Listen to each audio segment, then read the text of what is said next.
ತೆಗೆದಾರು ತಮ್ಮ ತಾಳ ಪಂಚಂಗವನ್ನು ತೆಗೆದು ಆ ನೀನು ಹೊತ್ತಿಗೆಯಲ್ಲಿ ಏನು ಉಂಟದಪ್ಪ ಅಂದ್ರ ಏನು ಉಂಟದ್ರಿಪ್ಪ ಬಾಬಾಜಿಗಳು ಮಾತಾಡ್ಲಿಕತ್ತಾರ. ಧರ್ಮಶಾವ ಯಾಕ್ರಿಪ್ಪ ನಿನ್ನ ಹೊಟ್ಟಿಲೆ ಇರುವಂತ ಮಗ ಯಾರು? ಏನು ನನ್ನ ಹೊಟ್ಟಿಲೆ ಹುಟ್ಟಿದಂತ ಮಗ ಯಾರು? ಚಂದ್ರಹಾಸರ ಒಬ್ಬನೇ ಒಬ್ಬ ಮಗು ಅದಾನು. ಪರಮಾತ್ಮ ಅದಾನ ಆತನ ಮದುವೆ ಮಾಡಿಕೊಂಡು ನೀನು ನಿನ್ನ ಸೊಸೆ ಮನೆಗೆ ತುಂಬಿಸ್ಕೊಂಡಿದೆ. 7 ತಿಂಗಳಾಯ್ತರಿಪ್ಪ. 7 ತಿಂಗಳ ಚೊಚ್ಚಲ ಗರ್ಭಿಣಿ ಅದಾಳ ಅಂದ್ರ ಹೆಸರೇನ್ರಿ ಹಾಕಿದು? ಅನ್ನಪೂರ್ಣ ತಾಯಿ. ಆ ಅನ್ನಪೂರ್ಣ ಸೊಸಿ ಕಾಲಗುಣ ಸರಿ ಇಲ್ಲ. ನಿನ್ನ ಪಟ್ಟಣಕ್ಕೆ ನೀರು ಸಂಪತ್ತಿ ಕಡಿಮೆ. ಏನು ನನ್ನ ಮದುವೆ ಮಾಡಿದ ಚಂದ್ರಹಾಸ ರಾಜನ ಮದುವೆ ಯಾವಾಗ ಮಾಡೀನಿ ಅವಾಗ ನಿನ್ನ ಪಟ್ಟಣಕ್ಕೆ ನೀರು ಕಡಿಮೆ ಆಗ್ಯದ. ಹೌದು ಹೌದ್ರಿ. ಅಂದ್ರೆ ಇದಕ್ಕೆ ಏನ್ ಮಾಡ್ಬೇಕಪ್ಪ ಅಂದ್ರ ಏನ್ ಮಾಡ್ಬೇಕ್ರಿ ಭಗವಂತ? ಚಂದ್ರಹಾಸ ರಾಜ ಮತ್ತು ಮೇಲಾಗಿ ನಿನ್ನ ಸೊಸಿ ಅನ್ನಪೂರ್ಣ ತಾಯಿ ಬರಿಬರ್ನು ನಿನ್ನ ಧರ್ಮಾವತಿ ಪಟ್ಟಣದಲ್ಲಿ ಕುಂಭ ದೇವತೆ ಗುಡಿಯದ.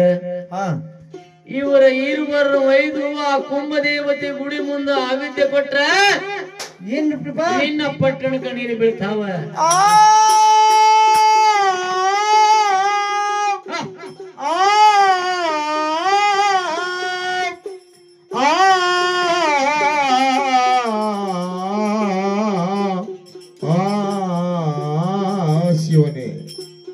ಭಗವಂತ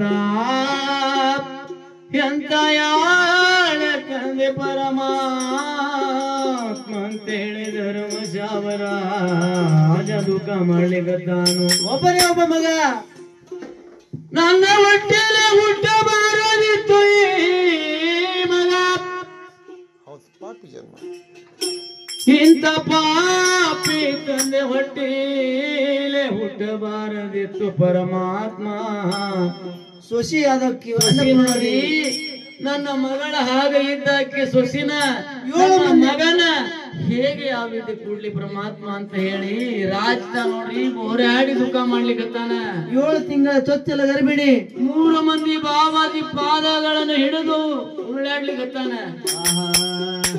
ನನ್ನ ಪ್ರಾಣ ಬೇಕಾದ್ರ ತೋರಿ ಬಾಬಾಜಿಗಳ ನನ್ನ ಮಗನ ಸೊಸಿನ ಪ್ರಾಣ ನಾನು ಹೊಡೆದಿಲ್ಲ ಅಂದ ಕೂಡ್ಲೆ 3 ಮಂದಿ ಬಾಬಾಜಿ ಮಾತಾಡ್ಲಿಕ್ಕತ್ತಾರ.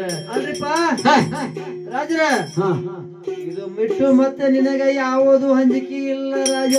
ಏನು ಇದು ಬಿಟ್ಟು ನನಗೆ ಗತಿ ಮುಂದೆ ಯಾವುದು ಇಲ್ಲ. ಮಾಜಾರಾಗೋಬಾ